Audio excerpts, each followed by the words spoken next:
Danny Meehan and Dr. Mason West.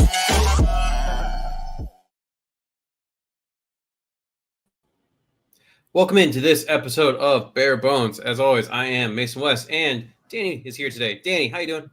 Hi, I'm good. Better than last week when my daughter took a spill and gave herself some sort of milkmaid injury. That was fun. She was like playing, trying to like stand, and she like fell and like luckily it means she braced herself, I guess. Like she went to catch herself from falling and like gave herself some sort of milkmaid. I forget the exact terminology, but like the doctor had to like do like a snapping motion to like get this thing back in place. So she's fine. Like she's just like, oh yeah, it's pretty common in children. Like, yeah, it's like actually a really normal thing. Nursemaid's elbow. That's it. Nursemaid's elbow.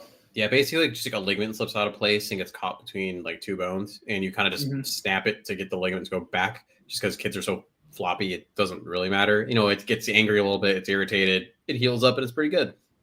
Yeah, like it's now been a week, and they said, yeah, it's about 5 to 7 days for kids because they grow so rapidly, and they just their body is so efficient at healing and using their resources. Like that's just like, yeah, she's fine now. Yeah, I hate to say it, she's not going to be on the trajectory of having just that like whip of an elbow like that. What was the movie with the kid on who went to the Cubs? Oh, Rookie of the Year. Yeah, she's not going to Rookie of the Year at any time soon. Damn it. So we'll have to wait a couple of years, do it again, and then see. And then it'll heal extra tight, and she'll throw 105 at 5 years old. That's what we're saying here. So yeah, exactly. But other than that, man, we went to the Museum of Science and Industry today with her. She got to play with some of the cool like stuff that is interactive. We saw like the Christmas trees from around the world. Really cool, like kind of day. All right. Not too bad. I mean, I just treated people all day, so not as exciting as yours. I wish I got to go to the Museum of Science and Industry. I haven't been there in like probably 6 years.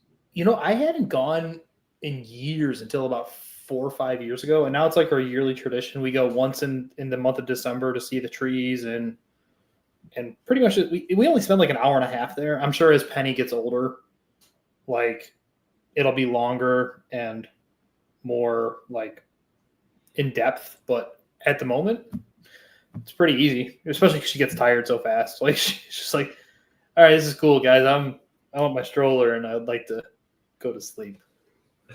Before we dive into some of our bear stuff, I do want to take a brief moment. Yesterday there were some changes along the Bears media landscape, specifically with the company CHGO. Now, I'm not trying to put that company on blast in particular. I did enough of that, I think, on Twitter. I really just want to take this moment to say, go support people that you think are good at covering the team, whether it's their YouTube channel, their Twitter, things of that nature. Hopefully they can bounce back. Because unfortunately, this is a pretty cutthroat business. Danny and I just do this for funsies, and luckily this is not our main job, but it is for other people. Yeah, go support those that you think do a good job so that they can keep doing a good job.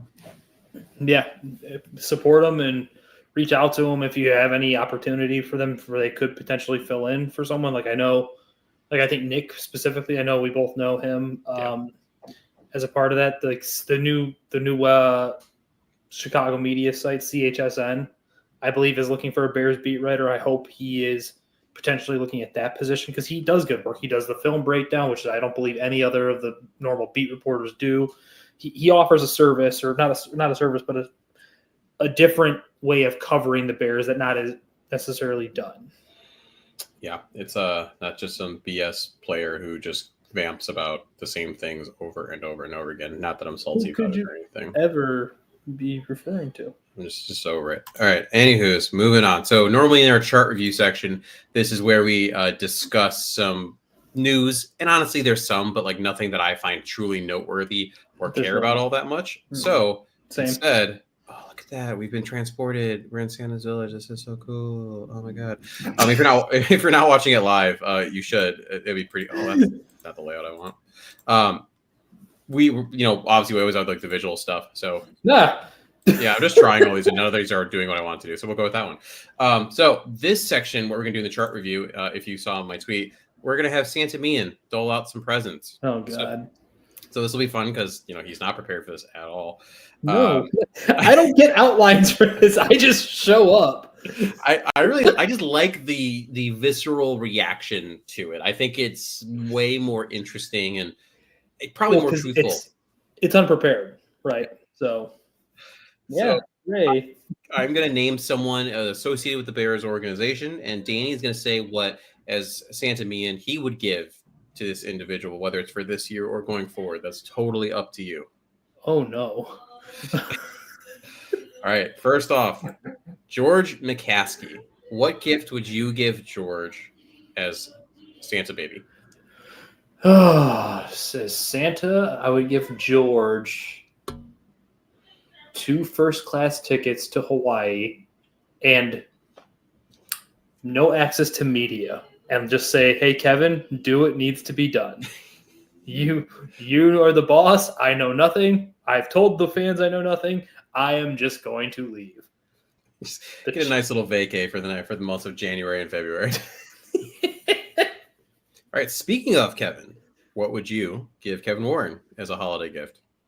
A nice steak dinner at Gibson's, because he did things that we have literally not seen done in close to 100 years. The only other time in Bears recorded history where a coaching change has been made in season was when George Halas got deployed for World War II, right?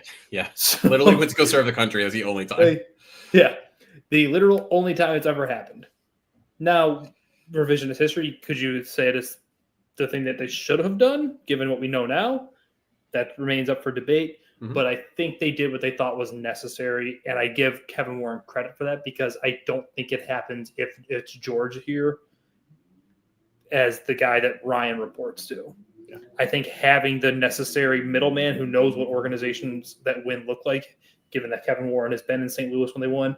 He was in Minnesota the entirety of the Mike Zimmer years, which, say what you want, Mike Zimmer never won a Super Bowl. They were winning 10 games and 9 games consistently, and they were always in the picture for it. Still waiting on some stadium updates, though.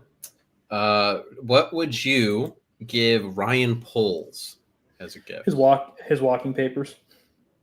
I admittedly, I've never been as big a fan of Poles as many people. You have not been, no. I've always been very critical, and he's gonna, if they lose out the string of games, they will have the 3rd worst winning percentage in a 3-year window in team history, with winning roughly 27% of all games. Say what you want, you're fine. Throw away the whole year one if season, you want to, or whatever. Yeah. If you want to. At the end of the day, you got to wear it, though, right? It's his idea. It's everything. Like, do I respect and do I think that he's done some good? Yes. Do I also think that we have given him a little bit too much leeway for the things that have gone wrong because we believed in the process, which I would then throw kind of just back into it like, well, if your process keeps leading to the same results, does your process maybe suck? Like, we know now from the Wiederer article that they were warned about Nate Davis. And Nate Davis was seemingly a huge key to what they wanted along the offensive line, and it just never materialized because he clearly just doesn't care about football that much. Yeah. Like, sadly. Like, I can't go on and on. Like, the trench investment was just never enough on either side of the ball. And then you got other things like the trading of the 2nd-round pick for Claypool, the doubling down and trading for a 2nd-round pick of Montez Sweat, where while he looked great down the stretch last year, it was always fair to wonder he had never played at that level before or since that little 4 or 5 game stretch. So and then you look at the free agent things, which are now becoming like Jonathan Gennard's outperformed him this year, et cetera, et cetera. Now, do I think Sweat was a bad move? No, but I think it's fair to question it. So Cole, walking papers, I think I'm over the whole experience because my whole argument is like, yes, he got Caleb Williams. Yes, he's left the roster in a somewhat better condition and state than it was when he inherited it. Given what we know, does he deserve to see it through, really? And that's the question I don't know that I'm comfortable saying yes to in my view as a fan. I have shifted to pretty much like 50-50 for polls right now, where if you kept him, I would get it. If you get rid of him, I would get it. And I think some of the things that he's getting flack for, some of them are well deserved. Like, you could talk about the Claypool thing, well deserved. You could talk about, I still don't know. Like, obviously I would trust Wiederer more than other individuals. There are some of the things in the article where I'm like, we've heard for a while that he was given, here are the 3 options, and he chose not to pursue more, right, in terms of hiring Eberflus in the first place. That's what, but, and then like the connotation that was kind of said in that article, like Wiederer said that. He said, yes, no one inside the halls of Hallis who currently work there told him not to hire or not to hire, to look elsewhere. And that's true, because you had Bill Polian, you had people who are no longer working because they were relieved of their duties, who were on that committee and things of that nature. But, I don't know for sure how much of it is like polls pounding the table, I want to hire Eberflus, versus if the process, which we lauded at the time, we said, cool, this committee's a good idea. I think most of us did. I don't want to speak for you, but no, I thought it was acceptable enough. Yeah. But you're never going to get the full story in the moment, right? Correct. You're never going to get the full story on that. You're going to get the breadcrumbs as things deteriorate or as things get really good. And that's where as things are going badly, you're going to get the negative breadcrumbs, at least for that particular thing. Correct. And I would implore people to really go look at his draft classes and stuff. They really haven't lived up to expectation. Outside of really and then the picks that he does hit on, it's like people would literally say, well, these are good players, but they're not players at premium positions. Your Jaquan Briskers, your Kyler Gordons, et cetera, et cetera. Yes. Okay. But even then, I'm not trying to stand for him. I guess I'm just we're having a conversation. That's all this is. I'm gonna play devil's advocate since you're on the more of the relieving, as you said, walking paper side of this. So just to go through a couple of picks, we're just going near the beginning here. Is Kyler Gordon a good player? Yes. Right. And I guess it depends on the defense you're talking about, whether or not it's not an outside corner, which is not the premium, but nickel, at least in this defense with what Eberflus wanted to do. That's premium. In this league right now, you need a good nickelback. Yeah. Look at what the Niners just extended their nickelback for. Almost what was it? Almost $20 million a year, right? Oh God, it was so much. All of the monies. Yeah. And then you can go. So I think you might be a person who's more open to this, but Jaquan Brisker, good player at a position that's not super valuable. And I would actually argue, how does the defense look since he's been out? Right. And so you can see how important that has been for this defense. Before I continue going, I also throw in the note of, you want a GM that's going to, and actually Ben Johnson said this in the way, like, you want a GM that's going to work well with the head coach. And I don't know if you took Eberflus out and plugged Brian Dable in, for the sake of argument, since he was in the same grouping at that time. Kevin O'Connell actually was also at that same time. Do you draft Kyler Gordon? Do you draft Jaquan Brisker? Or is Poles drafting those players because Eberflus, right? So, and then you can just name Villa sucks. That was bad. Braxton was good for where you got him in the 5th. You didn't have a first-round pick that year. No, he's had good hits. I'm just saying, the way we initially talked about his draft classes, and then you really stack up how they've been. Because here's what I'll say. You're not allowed to get worse. The entirety of the team has gotten worse. And I think that's a fair point. You're not allowed to get worse. So from year 1 to year 2, you got better. And then arguably from year 2 to just this year, you got worse. Right. And that's and that's a coaching thing, yes. But I can also sit here and say, well, he made the roster. He's the one, and coaches will always have a bigger role in the roster building process than many fans will ever truly grasp. Because you can't just give a coach a bunch of super talented players that have nothing to do with their systems and be like, well, why didn't it work? But I mean, then we also know the Waldron thing was very much Poles' pick and very much him pushing that. There's just a lot of things that added up. And the other thing I would push back on a bit is not regarding the Waldron, not in terms of if it was a good choice. I mean, I can't imagine. I wanted Waldron at the time. I know you were more lukewarm on him at the time. I wanted Cullen. Of the grouping, I wanted Cullen. Poles was a part of that decision to bring him in. I'm very confused as to what the interview was like that made you think this was the right choice. And we're also finding out Geno Smith is just apparently a dude, like an absolute dude, being able to do what he did with Waldron at the helm. I also understand the idea of we're going to have a lot of personalities in the room and we're going to have Caleb Williams. We need someone who's done this before. We can't go with a first timer. But man, again, like now looking back and also seeing how he handles himself with the media and all that stuff, like I don't know what Waldron said to you that made you think that was the right choice. So that's an issue. Yeah. But I think we could go on and on back and forth. At the end of the day, we don't know. I do want to push back on the Montez Sweat thing, though. That's the last thing I want to push back on. Sure. Because so if you lined up, because I think was it Bill Barnwell? Yeah.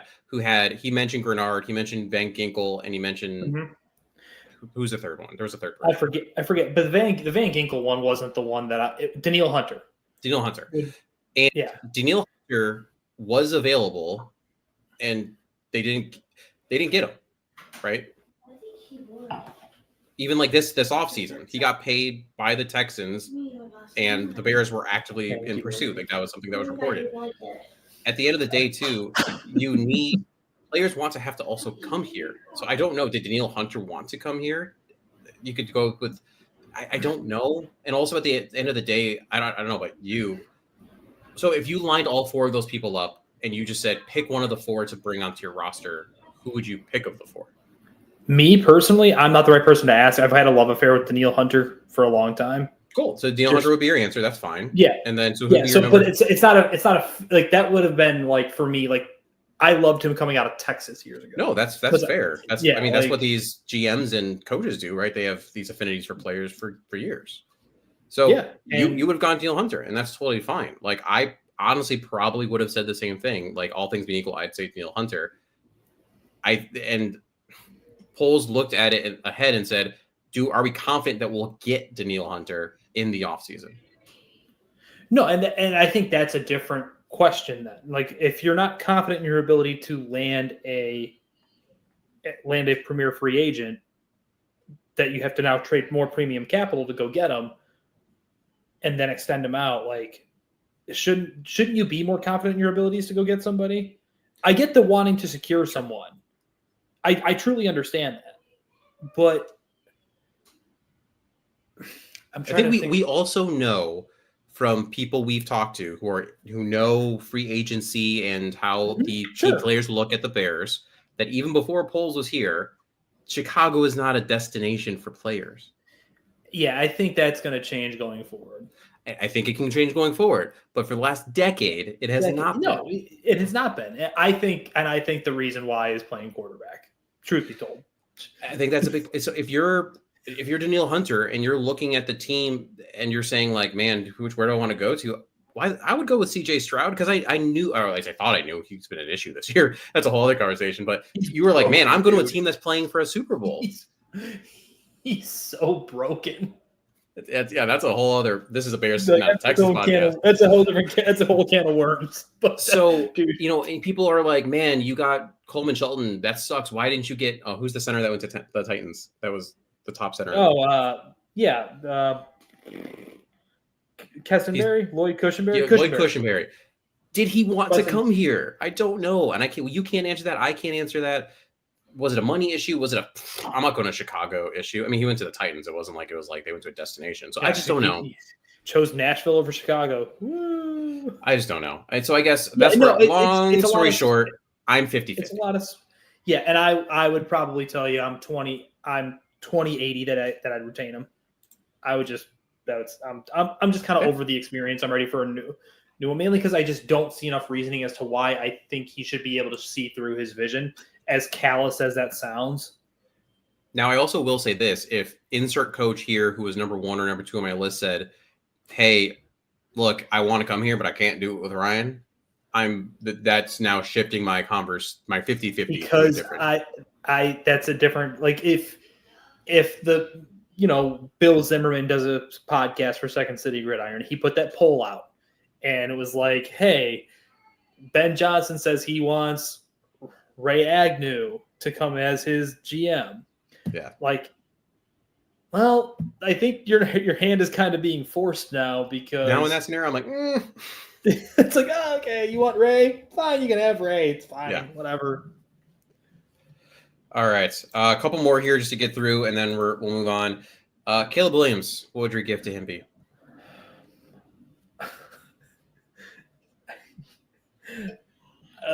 A bunch of gift certificates to Club Med to get healed up real good at the end of the season, and a lot of apology letters because I don't know what else to give the man. Oh, and can I give him like a running game worth a damn? Can I give him that? You could do that. I probably would have gone with the sense of security that he can drop back and not have to be fear for his life. One day. We've been saying this for 3 years now. Like, they'll fix the line eventually. We keep saying that. And then we hear the whole, there was that article. Who did it? Oh, Brad Biggs did his mailbag and came out where he expects Trey Smith, who everyone's fawning over. I would love Trey Smith as a guard, but saying, right, that he expects a franchise tag or just basically some way that he will not be on the market available for the Bears. Yeah, I don't think Trey Smith's in the market. So now all of a sudden you're in a very different situation if that's the case, because you're having to fill some holes with either a lot more rookies or tier 2, tier 3 thoughts. Roman Dunze, what would you give him? Just more experience within the NFL. Like, he's going to get it by virtue of it, but the amount of just mental, like the physical gifts are there. Like, even the things I had worries about, like, can he get separation? Because he was never really getting separation even for Michael Penix in college.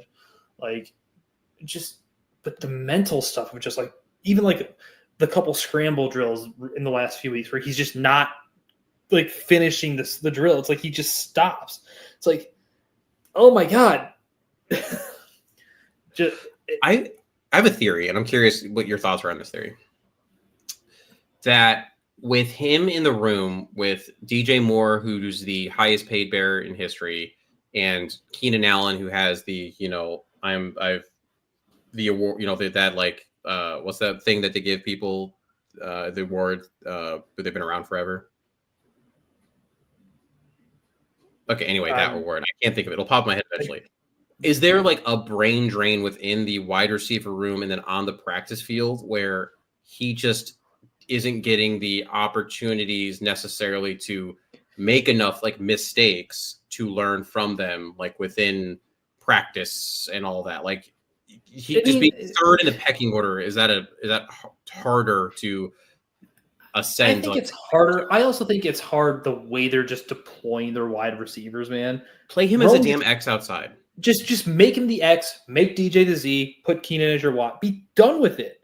Stop trying to reinvent the wheel here. Yeah. Like, I don't understand. Like, I understand that you can like mishmatch and kind of put these guys and use them as like musical chairs at times, but just make Rome the damn X. Like, stop trying to like overcomplicate this, because I feel like when you're the X, you also have a little more room to play. Like, just not, you don't have to like be so focused on your landmarks and your route depths and throttling up, throttling down. There's a little more room for error, which would be inherently good for him because we know so much of his struggle seems to be on the mental side of the game. I would agree with that. And lastly, Montez Sweat. I gotta throw a defensive player in here. What would you give him? I would give him a running mate opposite of him. There's no one that can help, man. Like, I know he's got only 9 knockdowns, 4.5 sacks, et cetera, and he's been playing with the sprained foot, which a man that size, or like, he's 6'7", 280. Like, he's a big man. Like, that much pressure and stress on that foot at that size has got to be immense. I'm sure it's healing, but it's not. I'm worried about a potential Liz Frank going forward. I'm excited there's only 3 games left to let that thing heal. Which, credit to him, but I would give him a running mate. Like, yeah, I agree.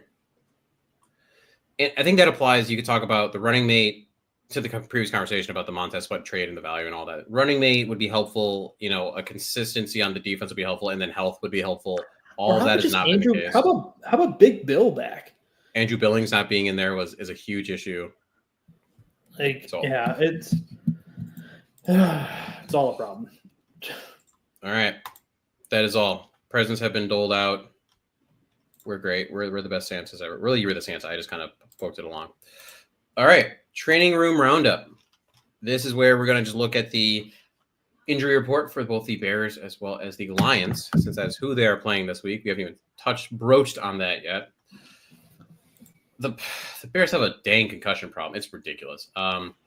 So right now, all of this is also theorized because they've had walkthroughs the last couple of days. So keep that in mind. But looks like Braxton should be back. Also, Roshan with concussion should be back for this game. Ryan Bates might be likely still out with a concussion. Javon Dexter with a knee did not participate. And Tevin Jenkins, who wasn't really talked about at all during that game or anything of that nature, has not practiced at all, at all with that calf injury. So big question mark at what's going to be going on at guard there. Maybe Karan bumps into guard. Oh, God, dude. But I think he's actually would be better as a guard, to be quite honest. Yeah, better as a guard is like stepping over the bar, though, if you're an awful tackle. Yeah, okay, but if you can be a starter or a player, I feel what you're saying. I will also say, first of all, Karan should have been ready. But the dude didn't play most of his last year when he played against fucking Harvard. That's who you were playing. He didn't play most of his last year. He really didn't do much in the preseason training camp at all. He comes in, he does a sparse play, a little bit of playing in the Commanders game. He strains his calf on like the second play of the game, and so played through that the entire time. Then was out with that strained calf, came back, and was told 2 days before that he was supposed to play left tackle. Oh, by the way, you're starting at left tackle against a pretty solid pass rush. He should be a bit better, but at the same time, that was a bad situation. It was. And I liked Karan coming out, honestly. Like, I liked Karan Amagaji a lot coming out. We talked about this. But we also knew that it was a project and it was going to need time. Yeah. Like, he hasn't had much time. And Thomas Gage, Karan can run block. If you go back to the Commanders game, he actually had a bunch of really good run blocking reps. So I don't know what you're talking about. Sorry. So that doesn't make any sense. But yeah, I don't know. What do you actually or do you think or know what is actually going on with Dexter's knee? Like, is it a hyperextension? Is it a knee sprain? Like, what do we know exactly what it is? We have absolutely no idea. I was just never able to get a video of it. So if someone has a video of the play he got hurt, let me send it to me. I know it was on the goal line. I can tell you that much because I remember seeing him come up lame. Like he like kind of like hobbled backwards after it happened. And it's so yeah. If someone has a video, send it. I can give you more. But as of right now, they haven't come out and said anything specific whatsoever. Detroit Lions. They are in fact playing a game. Graham Glasgow has not participated, and nor has Frank Ragnow. However, Ragnow's been pretty good about not practicing and playing, so we'll see there. When it comes to David Montgomery, I'm worried because Montgomery's always been the Iron Man. Like even when he was with the Bears, like he had like a grade 3 MCL sprain and still played because insane. Did you not see he was ruled out for the year? That came across just before we recorded that he got his third opinion and he will be undergoing season-ending surgery. Pause. You talk for a second because I'm verifying. Because the one that I saw, 42 minutes ago. It has taken several days, but Montgomery has a path forward. If all goes well, he's going to be on the field for the playoffs. Oh, I thought I saw that he had been announced out. No, you're a liar. You're a lying man. I am. I smell the beef and cheese. I sit on a throne of lies. If you find something different, let me know. Until then, Montgomery. I'm literally right now, Ian Rappaport. Damn it, Ian. Full story. He's focusing on rehab rather than surgery. He's eyeing a return for the playoffs. Boom. Well, so that being said, he is Wolverine. So that being said, also Thomas, it wasn't a few snaps. Like, okay, whatever. I'm not responding anymore.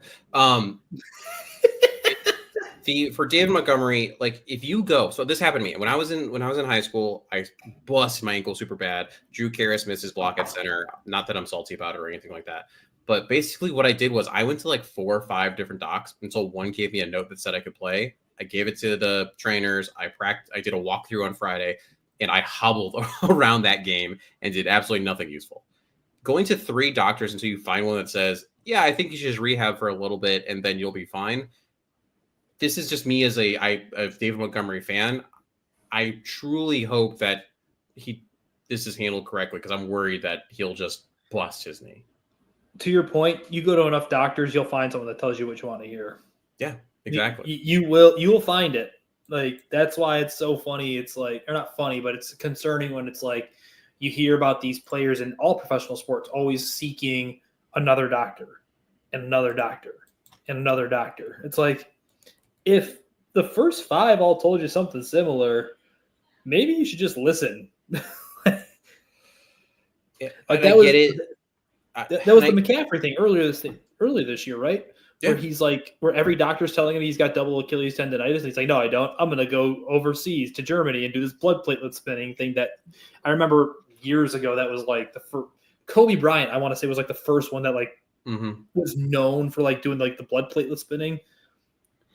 Which is literally exactly what it sounds like. They take blood and they put it on the plate and they literally spin the plate to like it helps like white blood cell count, right? To help the healing, and they inject it back into your body or something like that. You're basically trying to create this miracle grow where you can put it into joint, ligament, things like that, and just really try to like just exponentially increase the healing process. It's an interesting theory. I don't know if it works. It works. The problem is it's not a one size fits all, right? Like if person A has, for the sake of random numbers, 50% deterioration and person B has 75%, the person with 75% is still going to take longer to rehab and come back. To heal, yeah. But if both try to come back in 3 weeks, they're not at the same place. That's just not how that works. All right. Anyway, moving forward before 2 exercise people get too far down this road. Exactly. And really the only other thing to highlight, Brian Branch, who didn't participate earlier in the week, was limited. I mean, he is just a very, very good player. He's but never has his never has his mouth. Sorry, go ahead. Never has his what? Never mouthpiece not in his like holes of his helmet dangling around. It's really strange. Like, why do you even have it if you're not going to wear it? Like, I think it's like an NFL rule thing, isn't it? Like you literally have to just have it, and so now at least he can be like, "Boop, I have it." Just kidding. Just kidding. And then that's pretty much it for the Lions. But I mean, we say that's it for the Lions, but they have what I think it's the league leading 22 players on IR. Yeah, it's not a good time. It's a bad time. Okay, that is all we have for the first part of the show. We're gonna hear from Kombucha, and then we will be back. Love Kombucha. Proper gut health is instrumental to athletic performance and recovery. Our gut is in essence a second brain, and health researchers are continually uncovering new benefits of probiotics, scientifically connecting the dots between gut health, reduced inflammation, and stronger immunity. Kombucha is a tasty, clean label, functional option to easily add probiotics into any athlete's routine. We call it balancing your brains. Kombucha is a premium performance-focused kombucha crafted specifically for athletes and active individuals. This revitalizing beverage blends the traditional benefits of kombucha with nutritional enhancements to support energy, hydration, and recovery. Made from organic teas and infused with natural electrolytes, Kombucha offers a delicious and effective solution to maintain peak performance, better athletic performance, increased nutrient absorption, improved wellness, and improved cognitive stamina. Use code BEARGUTCHECK to get 15% off Kombucha, and you can use that over and over and over again. It's not your first order. You can just do it forever if you want. Well, until they rip it away from us. Snatch it from their hands. Knee-jerk reaction. One hot take going in next week. What do you got? I feel like this is going to get worse before it gets better. Like, it's not even a hot take, but it's just like, it feels like everything is just such a mess. Like, the offense can't seemingly get off the ground. They've got one of the worst play action games in the entire NFL. The defense is reeling, to say the least. Eric Washington feels so in over his head trying to call a defense. Like, nothing feels like with this team, the margins for error always felt pretty thin. But right now it feels like they are like razor thin. Like if one thing goes wrong, it's just done. Like the second they tell me you didn't feel the same way. The second they went down 10-0 last week, it's just like, well, ball game. Like there's no chance. Oh, 100%. I mean, I got to the game late just because I was finishing up work, but as I was driving home, and as soon as I heard the unfortunate Crom play, which also I think Travis Homer messed up on that play. Like he's supposed to also help chip the end, but that's a whole other conversation. As soon as that happened, I turned off the radio as I was driving home and said, okay, I'm going to have the last 8 minutes of my drive home in peace, and then watched a little bit more of that game when I got home and said, okay, this is just bad. I'm done with this. Yeah, it's like I watch still mainly because I love football, but also because I have an obligation like to not sound like a complete moron when I'm on here, just a small moron. Just a mini moron. Just a medium moron. You know, it's like how your steak should be medium rare moron. But man, they're a tough watch. And it's so clear no one really wants to be there anymore. It's like the whole roster feels like it's just screaming out, just get me to the offseason. And that's such a bad spot to be. And I feel for Thomas Brown because he's only inheriting this mess. I thought the odds of him performing well enough to even get the job or be in consideration to get the job were pretty low as it was. But, man. And that's what people need to realize is that, you know, it's almost like if you fired a head chef on Wednesday and then you handed it over to a new head chef on Thursday. Like, the ingredients are still the same and the recipes are still the same. You can't make a change that quickly. And unfortunately right now, because you don't have the spring and summer install and all that where you really get the base of it, he's just basically running Shane Waldron's offense the best that he can with a couple tweaks here and there. But at the end of the day, the bones of this offense are the same as they were in week 1. And right now you just got to hope that you don't damage Caleb too much. Because he's showing some stuff that it looks not great, and you know that he's probably wired the right way. He's been built for this kind of thing, but no, you're seeing the funky stuff. You're seeing the footwork issues, right? You're seeing weird hitches that shouldn't be there. He's skipping reads. He's got the thing that once it starts happening, I hate it. He's feeling and seeing things that aren't there. Yeah. Like he's feeling pressure. He's seeing some sort of ghost, whatever. And he's also just objectively missing. Not throws. He's just missing a read. Like, and a lot of it is because I'll grant, like, the receivers a lot of times are in the same damn place. Like, why are there so many people just bunched up? It's like watching the Bulls from a couple years ago. It's like, why is everyone in the same damn area of the court? Like, yeah, can we spread this out? But we really like from as much as the players feel that, I think you and I are both kind of in the same boat. Just get out alive. Yeah, I mean, these next 3 weeks are about surviving, not thriving. My knee-jerk reaction is these next 3 games still matter, and I say that very specifically. They matter because, for example, this week, you have Ben Johnson on the other side, where you and me both have him as our current top option. Most of Bears fandom does. Most of other teams probably have him as, if not, their top 3 at number 1. Putting out a decent-ish product, not even good product, but something where the framework, the bones are there that he can look across and say, well, that would be fun to coach. Something like that matters.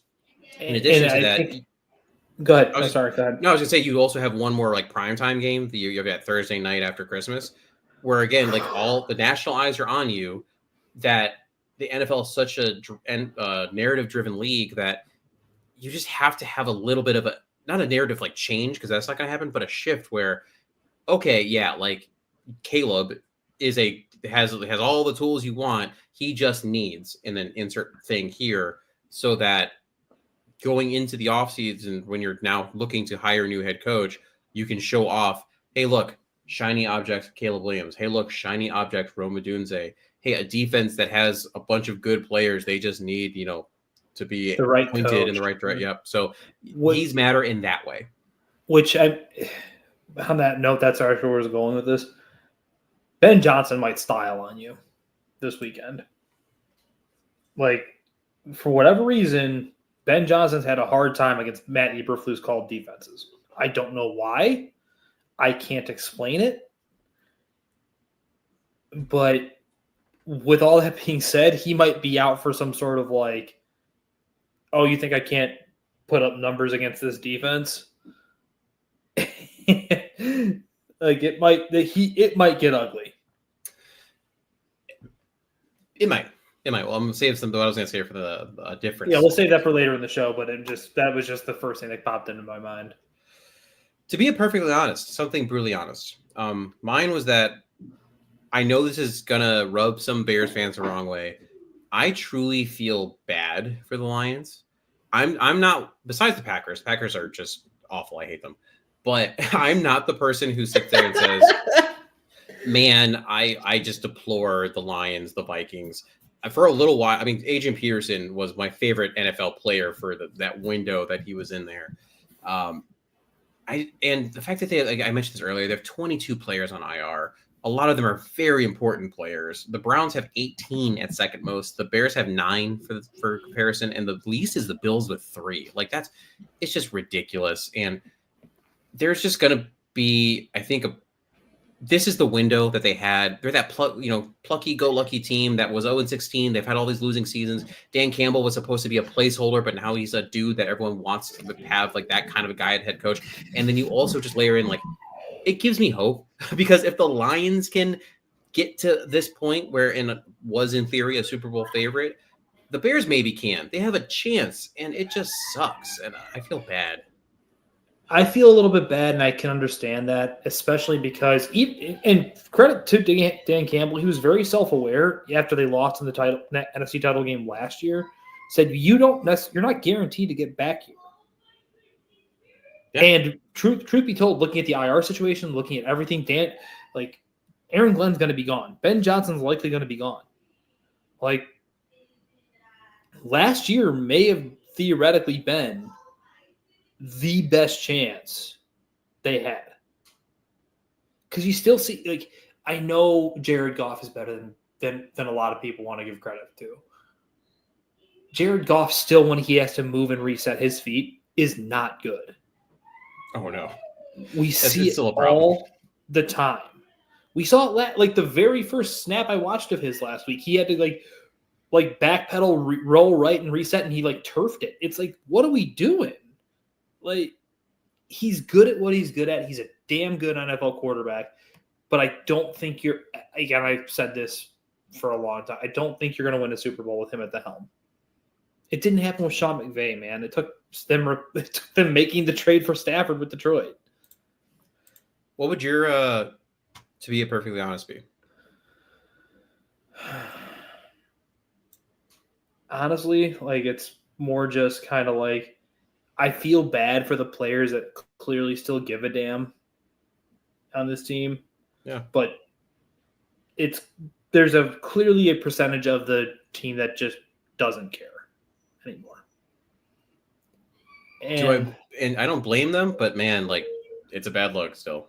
It's a tough look. I feel bad for a Cole Kmet, who is clearly still trying his hardest. I make the joke all the time, well, if they lose this week, who's Jalen going to yell at this week? Jalen still cares, though. It may be for the selfish reasons of getting your numbers. Hell, Cole Kmet said as much in his recent post-game interview that it's about you and your numbers at this point. But I just feel and to some extent, I feel bad for Thomas Brown. What are you supposed to do? One of the things that sucks the most for Thomas Brown is, so he's going to have the Panthers situation when he was an OC, and now he's going to have this Bears one on his resume, and some people will only see that and be like, oh God, and then be done with it. He was handed 2 piles of poo and said, do something with this. That's not on him. It's not. That sucks. It is. So we are a very uplifting show today, Mason. Let me tell you. Dude, I'm tired. I can't wait. I have a 5-day break coming up where I'm not gonna have to work. I'm so excited. Like that's all I'm looking forward to right now. But apparently I can't say that, by the way. Like DJ Moore said he's excited for a vacation coming up, and that's just terrible to say that you're excited for. Yeah, God forbid you want some time away from your profession. Well, ain't this humorous? And you alluded to this earlier. Eberflus, the defensive coordinator, was better than we thought. Because we have seen what this defense has done the last couple of weeks, which has not been good. Courtney Cronin tweeted out earlier this week, since week 7, that the Bears have been 32nd in total QBR allowed, 32nd in yards after the catch allowed per reception, and 32nd in yards per completion allowed, 31st in QB's time to throw from the pocket per pass, 31st in first downs allowed per pass attempt, 31st in yards per drive, 31st in drives that result in points, and 30th in pass rush win rate. Now, obviously, some of that is still Matt Eberflus to an extent, but like the last 2 weeks have also visually, you can tell it's been different. It's amazing how you probably fail, myself included, you probably fail to recognize that when you fire the head coach and he leaves the building, chances are the best coach in the building also left the building. Like it's like night and day, man. Now, part of it is, again, it's a criticism of the roster that the inmates or the psychopaths won the asylum, whatever you want to say, and now it's like, oh, got what we wanted. The overpromoted PE teacher is gone. I don't got to listen anymore. Like, part of it's that. Part of it's also the good coach is legitimately not like good head football coach, but the good defensive play caller is gone. Yeah. The guy who gets all the game planning and calls the defense. Like, yeah, Eric Washington sits in on those meetings. He's part of the install. But it's different. And man, we've just seen that Eric Washington can't handle this. It is bad. What was your ain't this humors? That was pretty much it. Oh, great. Just that they fired the best coach in the building, and everyone's shocked that the unit that the best coach of the building was in charge of is taking a huge step back. Yeah, that matters. All right, word from Underdog, and then we'll be back.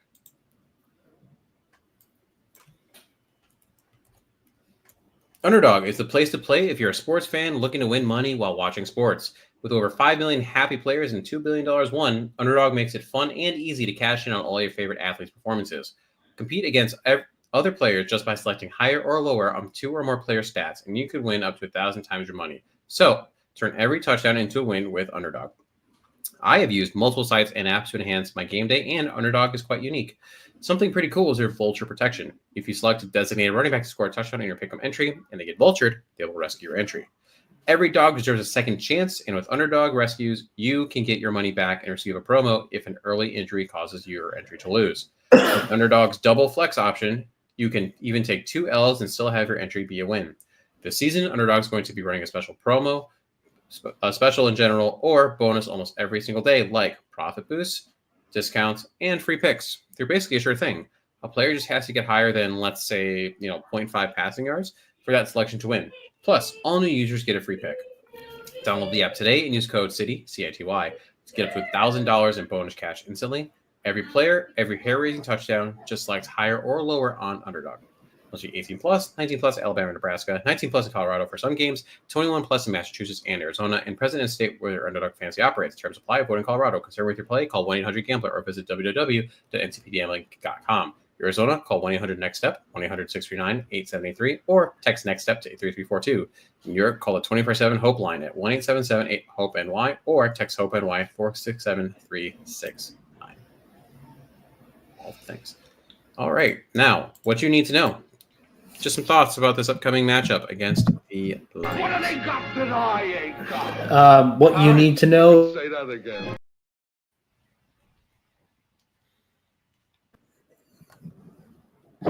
Lions are the NFL's only undefeated team on the road this season. And Oh my top God. scoring offense at 32.8 points per game. In Week 13 on Thanksgiving, the Lions defeated the Bears 23-20 as Jared Goff connected with Sam Laporta for 2 touchdowns. Last week, Goff passed for 494 yards and 5 touchdowns with no interceptions and became the first player in NFL history with 4 career games with at least 400 passing yards, 4 touchdown passes, and no interceptions. Goff is one of 5 quarterbacks in NFL history with at least 300 passing yards in 40 or more games, 40, in his first 9 career seasons, joining Pro Football Hall of Famers like Peyton Manning, Dan Marino, Patrick Mahomes, and Matt Ryan. It's kind of cool. And pretty good company to be in. Got a couple questions for you regarding this matchup, whether it's specific about the matchup or just the teams in general. Sure. Can the Lions win the Super Bowl? Can they? Sure. Why not? Will they? I would doubt it. Right now, I think the Eagles look like a problem. As soon as you put that white man at corner, that defense just changed gears, and they're playing at a different level. And this armchair draft evaluators CB1. I'm not saying I'm just sometimes you know things and sometimes you don't, but we're not going to talk about draft busts like. Sometimes you just know some of the things. Sometimes, and even if you have issues with Jared Goff, right? Like in terms of what he can ultimately do. You can still win a Super Bowl. Nick Foles won one. Joe Flacco won one. But you need a lot of things to go right. The Athletic Football Show did a show, I want to say it was this summer, where they looked at like what do you need to win a Super Bowl if you don't have one of the dudes. Pressures per game. The pressures per game was a big one. Mm-hmm. Like I think it was 10 pressures per game from a single player. 8 maybe 8 might have been the number. Maybe 8. 8 might have been it. Yeah. I don't remember. The pressures per game was a big one, and then like you need your quarterback to go on a heater. Like Joe Flacco in that year, Nick Foles in his year, they went on heaters. Things just clicked at the right time. So you can't. Jared Goff can't have that game like they had against the Texans, right? Like that just can't happen because then you're going to get bounced. And also, do you have a guy that can get the pressures right now? Like maybe that's more what I was getting at. That when I say that this year Jared Goff isn't good enough. That defense is destroyed. Yeah. And I know they were saying they hope Aiden Hutchinson can come back. For the what? At best, it'd be for the NFC Championship. More likely for the Super Bowl. And let's be real here. Say I don't know what the seedings are. I don't know what they are, like off the top of my head. Like, let's say they get matched up against the Tampa Bay Buccaneers in the first round. Like, that's a top 5 offense in football. You want to get into a duke it out just like high scoring affair with them. Cool. You might lose. Like, not that I think like Baker Mayfield is like some sort of great player. He's not. He's the middle of the. He's like the 15th or 14th best quarterback in the NFL. Like, yeah, probably around there. Yeah, but that's good enough to catch you off guard when you got Mike Evans. And I am sorry that I ever let the testing of Bucky Irving deter my film. Yes. Bucky Irving Hive, stand up. All you who just the RAS isn't what we thought it was going to be. Like every Bucky Irving, the film had a 3rd round grade or 2nd round grade for me. It was always his issue for me was that he was tiny. And then he tested terribly, and it's like I can't do it. Some of us stood strong. And some of us just sometimes need to realize that while the measurables are great and necessary to some capacity, sometimes just being a really good football player is what it is. Sometimes you're a baller. But yeah, needless to say, can he? Yes, sure, why not? He's been to one before. Will he? I don't think with the state of the Lions currently, as the roster stands, that it's very likely. Yeah. And I just think you also saw that a little bit, a bit of a preview with that Bills game where you had to do everything you could to keep up with that team. And in the end, you just couldn't, you didn't have the gas to do so. Yeah. The putt was at the floor and it couldn't go any faster. Oh my God. Yes. All right. Some Bears players seem fairly beat up. Swift is consistently, week to week. It seems like you got Tevin Jenkins now, who's got his issues. You got some players, multiple concussions is ridiculous. Gervon Dexter, Moore's had some problems. Sweat, we talked about, is hurt even if he's not on the report. At any point do you shut any of those players down and say, see you next year? As much as I would like to say, yeah, shut down someone like Caleb, I don't think you could afford to. He needs reps. Like, he just needs to play.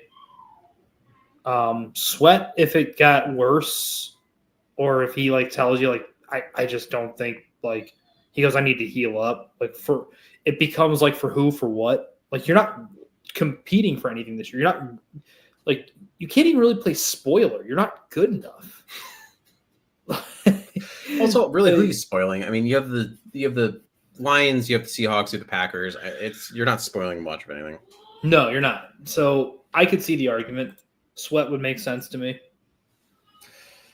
Can Jahmyr Gibbs be Sonic and Knuckles, or do the Lions need to take the load off of him? I think Jahmyr Gibbs, for a stretch, could be. And I know efficiency numbers and everything. David Montgomery is just not a quote-unquote efficient runner. And a lot of times, good running back. He is. Like, I believe in the dynamic. Like, and I want to say there's even their third string running back actually out snaps Jahmyr Gibbs in terms of like percentage of the time he's on the field. It's just that he doesn't get the ball very often. He's like Reynolds, right?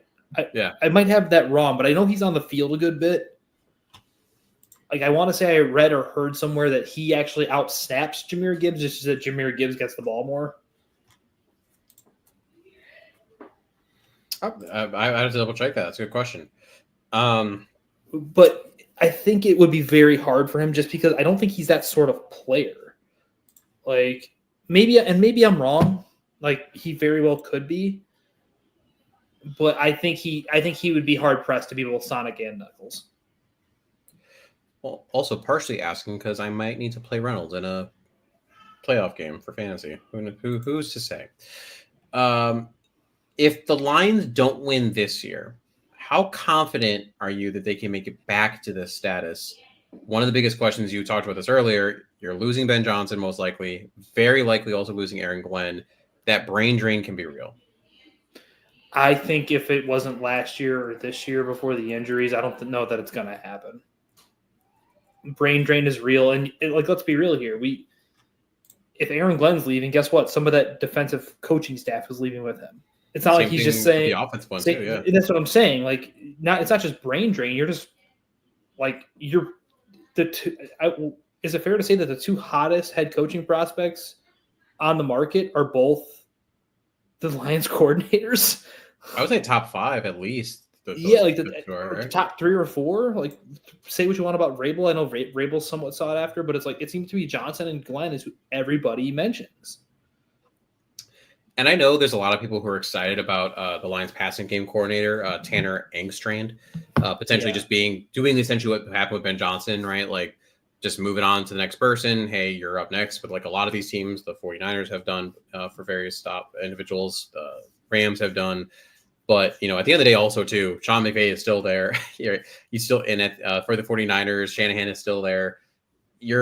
That's a lot. That's a big thing to lose. I would imagine wherever Ben Johnson goes, my thought is Hank Fraley maybe goes with him as an OC or offensive line assistant coach. So we could just keep going on, but you're getting stripped if you're the Lions. And as we see, coaching matters. Yeah, look at Kyle. Look at the brain drain for the 49ers brain trust. It happens. Last question. For this game, and you can't say stay alive, what do you need to see from Caleb Williams? Can I get a wire-to-wire, you look good performance? Like, start hitting your gimmies, the rare gimme that's there, but I want to see you actually, like, the defense is beat up enough where you should be able to make some stuff happen and put up some points. Wire-to-wire, decent to good performance. Don't miss a lot of the open stuff. And if you could just stop the misfires deep. Like, I think that's what's frustrating me more than anything when you watch him in person and on rewatch or all 22. The guy wasn't that inaccurate in the deep intermediate or the deep passes themselves. He just feels off. Like, everything feels discombobulated, and dysfunctional within like his own mechanics and playing. It's like there's almost been too many voices in his head trying to tell him how to play quarterback versus just letting him play quarterback. No, I would agree with that. It's funky. I would agree. I would like a game where beginning to end consistently all the drives. The closest maybe so far this year, Jaguars, except there's that really bad interception. Like that might have been the most consistent game. Mm-hmm. Maybe. But yeah, there just haven't been enough of them. Sounds about right. It's not good enough. He's pacing to end like Mitch Trubisky, essentially. All right. Love it. Hate it. Rehabilitate it. Matchup or specific dynamic we love for the Bears, one we hate for the Bears, and one that if we were the coach, we'd focus on fixing this week. What do you love? Nothing. Is that funny? Is that an allowable answer? I wrote down abstain. Like I'm choosing not to answer this because there's nothing I love about this. The matchups all suck. There's nothing to gain from this game. I just want to skip it. Like, can we just not, please? Oh, I love that we went the same way with that. Oh yeah, we're just moving on. Nothing to love. Hate. What do you hate? Everything about it. It's the opposite, right? Everything. Excuse me. It's just more opportunity for players to get hurt. It's just more opportunity for, like you said, Ben Johnson to like drop his on the table and say that the last time we did this and I only put up 7 points in the second half. That was a mistake. This is the real thing. I hate the running game against this running defense. I hate the passing game against this passing defense. I hate there's just all of it. All of it sucks. Do you remember the John Fox quote? It's all a problem near the end of his tenure. Yeah, it's like it's all a problem. And usually we are pretty positive when we find good matchups to discuss and all that jazz. Part of it for me too, a little bit is like, if you're the Bears and this is what you consistently, the product you put out, the effort that you put out, whether you're talking about the coaching staff, the players, all this, I'm sorry. I cannot match. I'm going to match your intensity. This is what I have. I love nothing. I hate everything. That's what I'm giving you. Is there anything you would fix? The whole goddamn thing. I semi-tried on this one. I'm not going to lie. I wrote down. Honestly, if I could give you an answer. Yes. Yeah. The running game and the deployment of it. Everything feels so like I get what they're trying to do. They've gone from like they had a what? No, I said I don't get what they're trying to do. I feel like they tried to be this outside zone that clearly they tried to, and then it didn't work. And then they had that little few weeks stretch of success where the duos and the inside stuff and the power was working, and then they got beat up more. And now they're like it's gone back to like rudimentary, like they're trying to run dive, and they can't freaking do it. They don't have the people movers up front to run a basic, 34 dive. Like they just don't have it. I like what Matt Pryor was able to give you as a backup guard. Like it's been fine, but like you said, for outside zone and for some of these other things, some of these stretch plays, he just doesn't have the movement skills to be able to get to the players that he needs to. So one of two things either happens: either he's late to the second level because he can't get there, or he gives a really bad initial. Like there was like a play this last week where he's supposed to block and allow Darnell Wright to get over to the player. He just gives a little like forearm shiv because he's like, I got to get the hell out of here because I got to get the way over to the left. So now Darnell Wright's like, what the hell, dude? Like you needed to give me more. Like you just don't have the bodies up front to be able to run what you need to do with DeAndre Swift because he's, I don't want to say bad. He's not bad. He's frustrating. He's frustrated. Thank you. He's frustrating because he's skilled. He's explosive, but damn it, hit a hole and get me 4 yards. DeAndre doesn't have that. DeAndre is like if you took all the stats of Saquon Barkley, who's like a 10 at everything, and nerfed him down to a 7 at everything, and he just doesn't have like that capability. I like DeAndre. I think DeAndre is a useful, good NFL football player. He's frustrating as hell because of the things he can't do and the things he just refuses to be able to do. And his contact balance sucks. The second you breathe on him, he falls. But like it's so fun. We talked about earlier in the year for the first Lions matchup. You know who he could really use as a running mate? David Montgomery. A guy who can literally just hammer the line. It's so funny. Like honestly, Khalil Herbert in an ideal world would have worked out. Clearly, Khalil Herbert's not as good as any of us thought. He doesn't even play in Cincinnati. But like a quick update, by the way. He's no longer last in rushing yards over expected. DeAndre Swift, he's now second to last because Devin Achane is now at minus 140 and Swift's at minus 115. Hot take. So Mike McDaniel is going to be someone's long-term offensive coordinator sooner than you think. I would agree with that. Unfortunately for him. My rehabilitate. I don't know how much this can happen. I talked about this earlier, but Thomas Brown, run your stuff. Like if you go into an interview to be an offensive coordinator of insert team here, I want you to be able to pull film from the last 3 games and say, these 3 games, I did what I wanted to do, the best I could with what I had. Versus these ones is when I was just trying to run what I like. So give me more you and less of what you're just trying to keep together what there's been. For continuity, right? And I don't know, maybe he really, really, really wants Keenan Allen to get all the targets that he's getting. And if you want Rome to be out there in 12, in 12 personnel, put Rome out there in 12 personnel. Mm-hmm. X Factor for the Lions. For me, it's simple. Keep the foot on the gas pedal. I mentioned this last time. I mean, it wasn't as big of a point differential as it felt in the first game, but it felt gigantic. But then they only scored 7 points in the second half. You need to try to go for the kill shot against this team that is an inferior team to you. Don't let the Bears creep back in. Don't let Caleb do magical Caleb stuff and create any sense of momentum. Yeah. Somewhat to that effect, my X factor in my brain, just because he's going to get the lion's share of the carries, I think, it's Jahmyr Gibbs. And Jahmyr Gibbs, just lightning in a bottle. He's really effective, really efficient. I believe both running backs have scored on that Lions roster 10-plus rushing touchdowns, et cetera, et cetera. And he can make your life hard in a hurry because he does just have the kind of fuck you speed. Like, he's there and then he's gone. But that real simple answer. Mine would be Jahmyr Gibbs. It's going to be so crazy when the Bears have Ashton Jeanty on this roster that their own top, 10 pick. It's going to be great.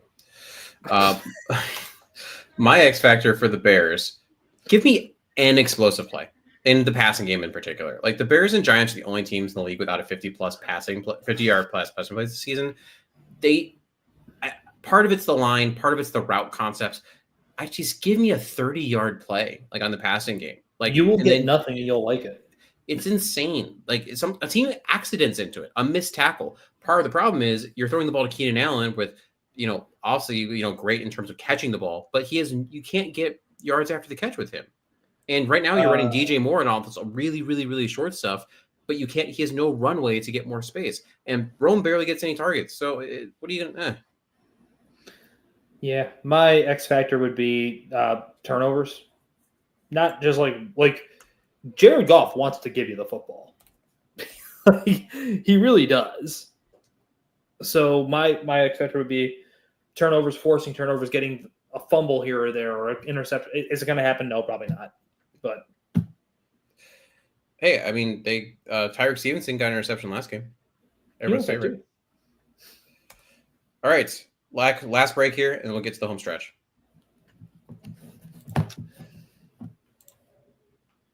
Over-unders. Going to rattle off some over-unders to Danny. He's going to say over-under. Pretty straightforward. Jared Goff passing yards, 250. Over. Caleb Williams passing yards, 205. Over. I will say I got these from a specific source I will not name, so if you agree, maybe go try to find those. Jahmyr Gibbs, total yards, 110. God, I feel there's a lot of over, but the defense has just been so goddamn bad. Over. Especially with Monty out. I mean, he's going to get the passing and running heavy share. Mm-hmm. Ugh. Roma Doomsday receptions, 3.5. Under. That is an unfortunate under. He had 2 in the last matchup. Amon-Ra St. Brown receiving yards, 70. Probably over for him. I'm saying under only because I just think they can just run the hell out of the ball and then just That was my trepidation right there. It's like, do I need to throw to Amon-Ra? Montez Sweat sacks 0.5.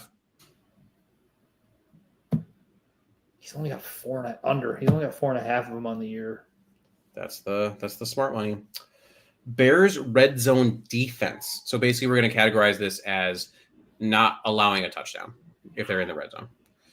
50%. Not allowing a touchdown. Yeah. So a field goal over or under 50%. Oh Yeah. my god, that's not even a good success rate. Jesus. No, it's not. Over. Okay. That's fair. That's fair. Yeah, dude. Show me something. I have no belief. And on Sunday, that is the day that Danny's Bears heart grew 3 sizes that day, when the Bears lose by only 3. By only 3. It's to put that little asterisk on there. I'm the Bears Grinch. Bear, gotcha. That's the next thing I gotta do. I gotta get AI to make a Danny Grinch image. Everyone, if you're listening to this, go ahead and send me your best. Tweet me your best Danny Grinch images. Best. Why one, me? Why am I the Grinch? I don't know, because it's fun. Best one gets a Bear Bones T-shirt. If anyone actually does this at West Sports VT, send them along. I hate you. Fuck you. Bear gut check. We use our gut feelings, revitalized by kombucha, of course, to give our game predictions against the line. For the love of God. Lions at Bears. The Lions are favored by 6.5. Lions cover. 6.5 doesn't feel big enough, and that's a big number. It's weird because if you just look at the roster, the team that has gotten worse is the Lions. Yet you can't say with any confidence that that the Bears would do anything. None whatsoever. Pain. Tonight's sadness. game, Broncos at Chargers. It's actually a good game, maybe a boring game because it's going to be very defensive heavy. But Chargers are favored by 2.5.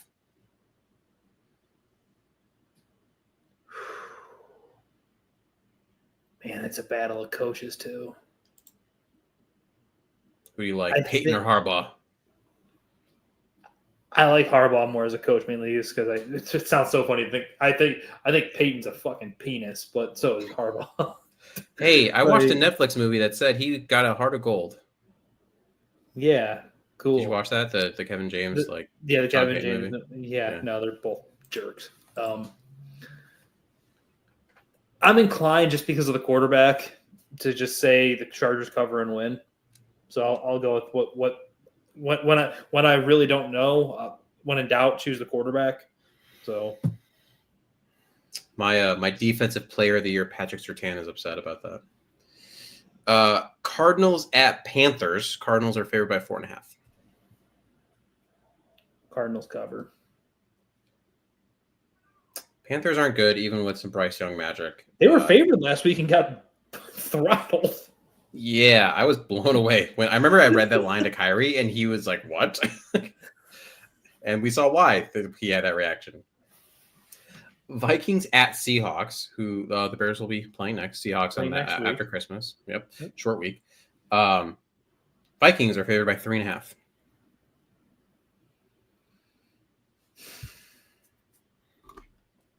Vikings cover, but I think it's going to be a really close, fun game just because, dude, Geno's just so much fun. He's thrown a ton of picks this year, but it's because he does a lot of fuck it. It's also because his line isn't good. DK isn't what you need him to be. Jackson Smith and Jigba just disappears. DK isn't as good as anyone wants him to be. Yeah. The idea of DK is a lot better than the actual player that DK is. Mm-hmm. And DK is a good football player, make no mistake, but he's not what people want him to be. No. He's not a true, number one, just, hey, I need 6 yards on third down. Got it. He's not capable of doing enough. No. His physical limitations, his stiffness, the thing that everyone made fun of, that he can't turn. He can't turn.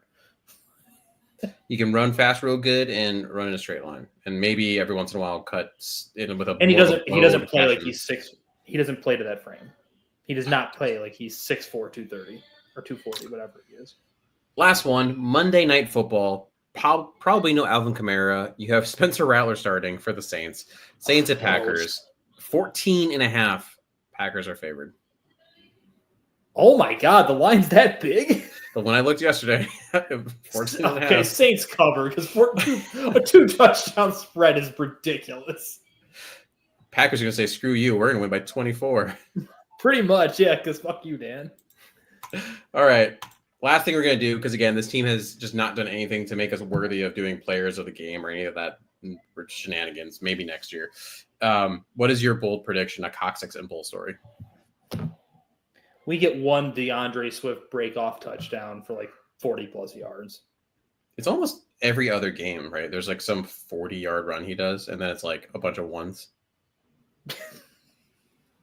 I don't even dislike the guy. It's just fall forward once. It's frustrating, and stop bouncing everything. Not everything needs to be bounced. Also, and maybe this is just me as like a running back, high school running back, albeit I didn't play in college. That was wrestling and lacrosse. His pass blocking makes me want to throw up. Oh, he's not interested.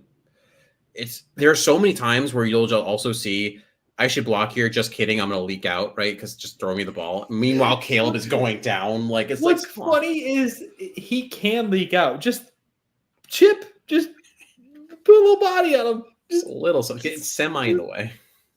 Nope, not interested. My bold prediction: Rome Odunze has a 75-yard receiving game. So he's going to do it on like what, 2 catches? He's going to do it in 3 catches. I think he's got 3. One will be a large chunk. It'll be like a 40, and then the other 2, we'll look at the rest. Which is sad. That shouldn't be a bold prediction. And this year is not about production for Rome. It never really was supposed to be about production. But as long as both teams have fun and everyone tries hard, that's all that matters. Yeah, essentially, because I can't believe I'm going to watch this game this weekend. What a waste of my time. But you should all watch it and have fun because, Bears stuff. And also make sure you tune in because we'll have a Bears post-game show with me, and I can't remember who it is. I'll double-check and look that up after the game. Me and somebody. I'll double-check it. Look, like I said, I'm in such holiday mode right now. I want to get through work tomorrow. I want to have my 5 days off. Oh, God. This team sucks. It's okay. So as negative as we have been in this show, I truly do think you are the correct head coach, which is that's a big thing. Asterisk on that. The correct head coach and a solid offseason away from what the hell, why is how is this team that bad that last year, and why does it look so much better this year? Could be. I believe you're probably on the correct trail there, but I don't believe this roster is as talented as everyone else thought. I think they thought it was coming into this season. No, dude, it's so much more than coaching. If you've only got 4 wins to this point, so yeah, I think there's a difference between talents and then not even like the deployment, but the self-deployment of talent. I just think that there's so much mental checkout. There is. There's a if you reverse just that, mental, I'm done. Yeah, I think if you reverse that, which now all of a sudden, if a game goes wrong, does that come back? You can go down that road, but I think that's the difference. There are talented players on this. I mean, I feel as much as people may disagree with some of this, Montez Sweat is talented. Javon Dexter is talented. Kyler Gordon is talented. Caleb Williams is talented. Rome Odunze is talented. DJ Moore is talented. DeAndre Swift is talented. You have Darnell Wright is talented. For as much as even Braxton Jones is a good football player. So he's not what people want him to be, but yeah, he's a good football player. So there is talent on this roster. It's just I think it was oversold just how talented is my point. Yes, and I think I was a big part of that. A lot of people were. I was a part of that where I looked at the depth chart and I said, you can win with this. I also didn't think Tevin Jenkins would have issues like he did. I didn't think Ryan Bates would just be hurt and wouldn't be an option for center. I didn't think that Nate Davis would just be done mentally. I'm sticking with offensive line right now. I didn't think that I didn't factor in that this isn't Madden, and that for the wide receiver room, the stress to put on Caleb Williams of saying, hey, you have 3 guys that are all going to kind of demand the ball, figure out how to get them the ball. That's a big ask, and I didn't factor that in either. I didn't factor in how fragile is the wrong word, but how snowball affecting DJ Moore is. Where when he's rolling, he's happy as hell. When he's not getting the ball, it's very clear how aggravated he is. It's very apparent. It's a problem. But yeah, so we've been a little negative this show. There's clearly some positivity with this team. It might be a little behind what people want it to be, where now all of a sudden next year isn't playoff year. Now next year is what this year was supposed to be, which is, oh, look, we got 9 wins. Like, we were 1 game away, but there's pieces there. You need a mentality change, and you just need some solid football players. The question is, are they going to be available for you in free agency and the draft? So uplifting we are. Any parting thoughts?